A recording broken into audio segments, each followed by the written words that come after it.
Well, I'm waiting for game number 3 to start, and the wait is over. So let's head over to PUBG's version of Calvin and Hobbes. It is Toby and Paper Thin.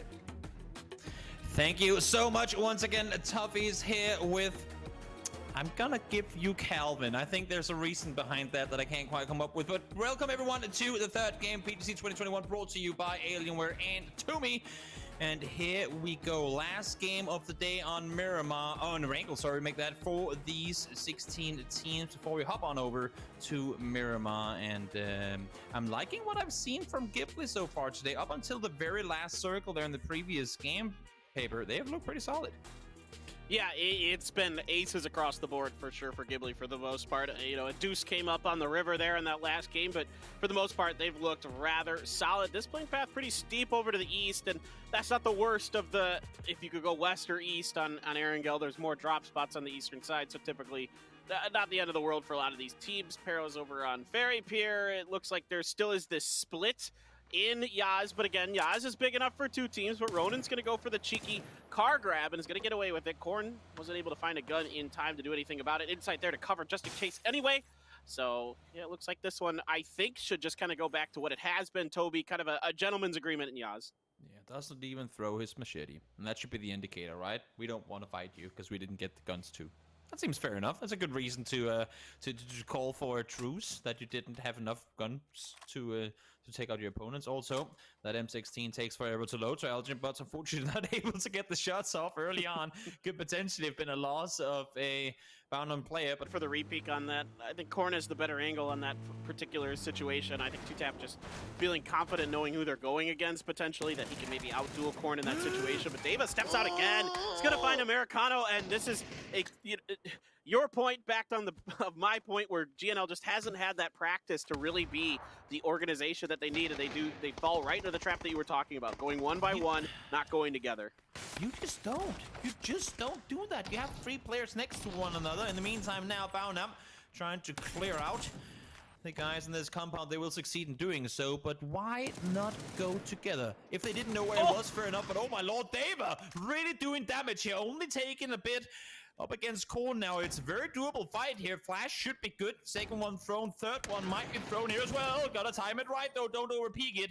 With utility in hand, he's gonna come around the side, find the damage and get the double! 1v3 GNL, good night guys. Deva takes out all of them.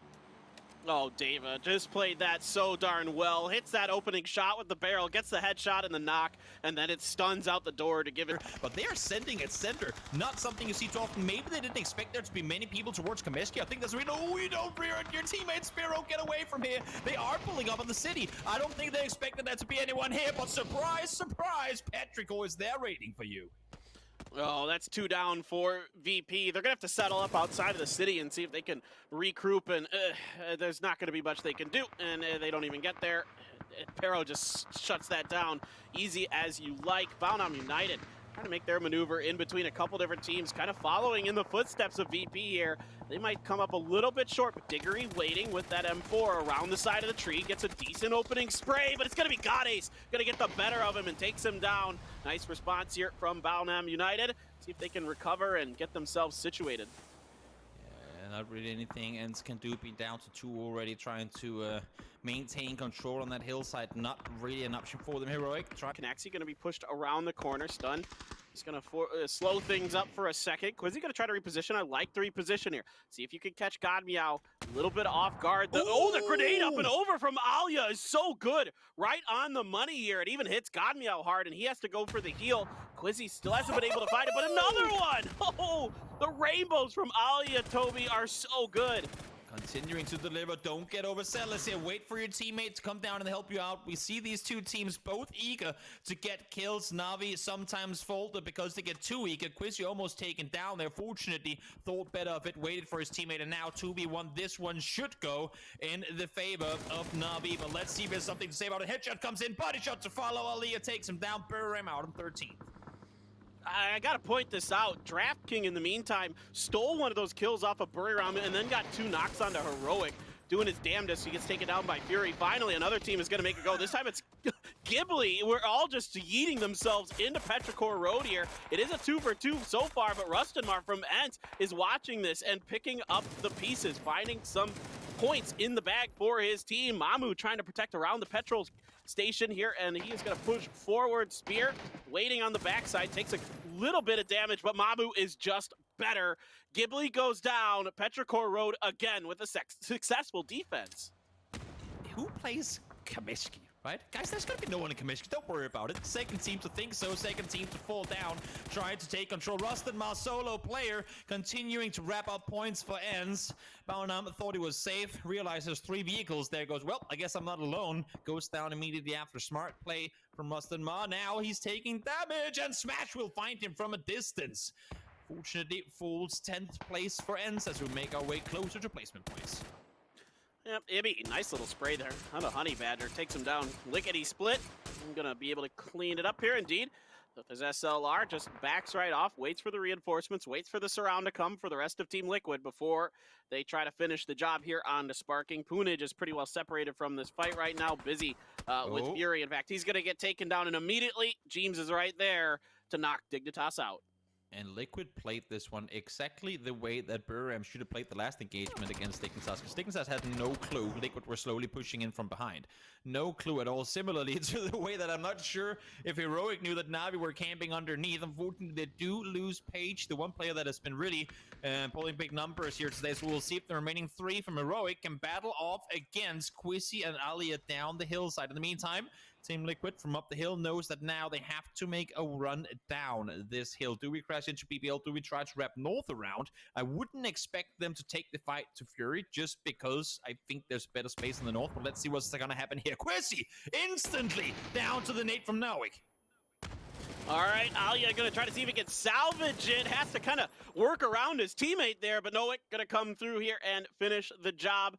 Nice little pickup for him. Welcome to the show, boy. You did a nice job there keeping Na'Vi at bay, but Fury looms up ahead of you just a little bit. Flood has the perch on top of the mountainside, and he is going to be watching the rotations out of here very keenly. I don't think anybody for BBL is going to be reaching outside of that compound. I think they're going to be keen to stay in there, so Fury should have a lot of space to block the surviving members of Heroic out unless somebody does something really weird here.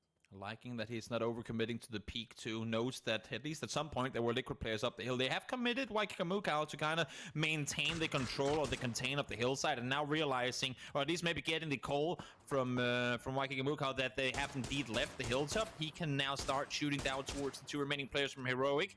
Let's see, they're trying to get their way towards the center of the circle. Ike's left, able to find BB. They're just not holding. Oh wait, oh, nope, close. I thought he was going to run him over, but the camera baited me. The X-ray is sometimes hard to read, isn't it, Toby? You're like, oh, why is he on top of there? Oh, he's actually inside of the shelter door. Oh, okay, that makes more sense. Yeah, no, I've it's always hard sometimes to read with those angles as they come in. But yeah, Nowick's here, and he's gotten himself sort of safe. But I don't think Petrichor Road's going to let that last. I think Akeslef definitely is going to push out here and try to finish the job. He knows the situation. He knows there's a couple of isolated players over here, and he should have pretty good options to take them down. Simon T takes a headshot, has to get behind the tire, but I think eventually it's just a matter of time before Akeslef gets a grenade in there and finishes the job. Yeah, they're going to have to deal with him eventually, and they're probably going to have to leave Kameski eventually too. Slowly trying to make their way in that direction. This is actually crucial info for now because he doesn't necessarily know there's a player hiding down below. Vehicle explosion gives him that info though. Ikeslef gets the kill. And you can see how open this is. Fortunately for Nowick, has a bit of an angle now from where he can play safe. Mamu did find an AWM on the backside of all of this. Really nice pickup here for Pero. And these 3 are absolutely devastating. No doubt late game, this is where Pero really, really shines. They are phenomenal in their teamwork. Code Marco has to be picked up and dragged over to safety here. BBL tried to get out a little bit on the map, but Team Liquid was able to punish that briefly. So going to be able to get that res onto Code Marco, no problem. And Pero is going to try to finish the job on to Nowick. He is stuck behind the vehicle. He's prone. I don't think this is going to fool them too much. It's just going to come down to Nowick hitting 2 incredible headshots. There's one. Can he follow up with another? No. Almost gets it. Yeah, Mama wasn't in a position to really help there either, so for a second I thought he might get it, but unfortunately not quite the case. In the meantime, Flood goes, yeah, I'll take those kills, no worries about it, finds himself a double, gets himself 5 kills total for the game, but once again, Heroic making their way into late game, much better showing than what we saw from them when they bottomed out yesterday. In the meantime, Liquid, we have seen a bit of a skirmish between them already, and now Silent Night, the solo that remained inside the city for longer, has finally been spotted by Petrichor. Yeah, I feel like we could go on to the next verse of the song now, Toby. It's the Holy Night. All is never calm in PUBG, though, so I don't know if we can find the third verse in the song. But he's done a lot here for his team. I mean, yeah, sometimes just ratting things out, getting the placement points is what you got to do, and that's what, you know, is one of the benefits of this format if you're as a solo. There's a lot to be gained out of it. I talked a lot about it yesterday, and I will hammer this point home. So much more to play for by yourself. Fury, Ronan gets a ton of damage out of that first grenade. The follow-up inside of the door is going to find 2 knocks. Perfectly placed here by Ronan, and BBL is in tatters. Yep, not a whole lot to do here. Solid double nade coming through from Ronan. Thought maybe BBL would try and reposition off of it, but there just ain't a whole lot of spots she can play on inside this building. Now Flash is thrown inside, giving Fury the cue that there is indeed more players around here. Mert gonna get flush flood. More kills going his way. Team's trying to make a run on down. In the meantime, there's gonna be a team over the hillside. That's Fury trying to do even more damage towards him. So maybe, I mean, if I'm Fury here, realize that there's people up atop as well, and maybe back out here a little bit. Don't overcommit to. We'll see if they opt to crash completely inside the building or if they're gonna play it from the backside. Yeah, I'm with you. I think now Fury needs to wait and let Team Liquid do some of the heavy lifting on this fight. Insight's going to see a Visa up there, get some pretty good shots down into him. There's another crossfire coming from Waikika as well. Jeem's going to cook the grenade, throw it in there. Another horrible building to be in when grenades are coming on inside. Oh, right around the corner, but Jeems is ready with the Groza. That is why you love to have this gun up close and personal. Yep, solid performance from him. Thought Smash was gonna get it, catching Jeems just having thrown that utility there, but not quite the case. Just exactly gets out of the window before Neutrality is able to take him down, though. Jeems wanted to get back to Mexi, it seemed, with the smokes they were lining up. Maybe he will be able to. Smoke already blooming. We'll have to see if maybe Fury can get a peek over the hilltop towards the Mexi. Goes for utility as well. Metralius there to say no. Gonna bleed out. The nade was already in hand. So solid double from Metralius, jumps up on the sofa, tries to avoid the floor, but the floor is lava and he will burn. One more down, just 3 teams left to go. And remember, Silent Night still alive. Mamu, the only one to know his whereabouts early, but there's so many ways this one could be a 1v1v1v1. Yeah, there's a lot of ways that this can definitely shake out. I have to say, I really love the way Fury has played this fight. Knowing the perfect time to back off of their aggression on the push onto BBL, let Team Liquid come down, let them overextend just ever so slightly. It wasn't a big one, but it was enough here to keep Fury at 4, to take control of this position. They don't have full control over the circle just yet, but they have the most members alive, and they have a really good opportunity. But Ibiza is going to hit the headshot onto Waikika Mukau up by the tree. See, one is locked down. Mamu does find Silent. Eevee once again active. Find himself one more. That's an instant as well. 3 versus 2 in favor of Fury. Trying to see what they can do here. Eevee managing, I would think, to get James up. Fury trying to now make a somewhat of a push forward. They know that the circle is going to end down from the compound. Now it's going to be a matter of, will they want to concede high ground to get the dot? Or will they try and stay up here to take the fight? That's going to let Jeems stay alive a little bit. Here comes the response from Team Liquid. They really want to deal with Jeems down behind the building. Does it get it? No! The Rock able to grant some cover. Only 25 damage done in the meantime. Eevee trying to do damage as Fury. They committed quite a bit to try and deal with Jeems, and the fact that they didn't manage to do so could come to bite them. We'll see now that they know that he is isolated, and that should give them the clear call that we have a 4v2 if we opt to push up this hillside. Yeah, I think now that they need to change directions and try to just burst through and break Team Liquid open up on the northern side. I'm right there with you. I think you tried it, Jeems. Your throwables weren't on point. A little bit unfortunate, but there's still a good opportunity to do something. And Jeems gets shut down, trying to peek up and over, but here comes the response. Ibiza's going to get Ronan. Goes right for the health kit. Knew exactly what James was planning on doing. Managed to get his way back over the hillside. Clip now trying to hold the right side angle. Wants to move forward. Doesn't manage to succeed in doing so. Sprints forward. Wakigamuga finds one. EB does get the flush and one, but now 1 versus 3. Barely any HP. Fury all over the place. Full sprint forward. There are helmets missing. Only 7 HP though. It ain't gonna be enough. Fury yesterday was all about the second places. Today they bring home the win. This is Fury's area of the map. When I watch Fury, the thing that always stands out to me, if there are circles near Stalbert, they know how to handle themselves so well here.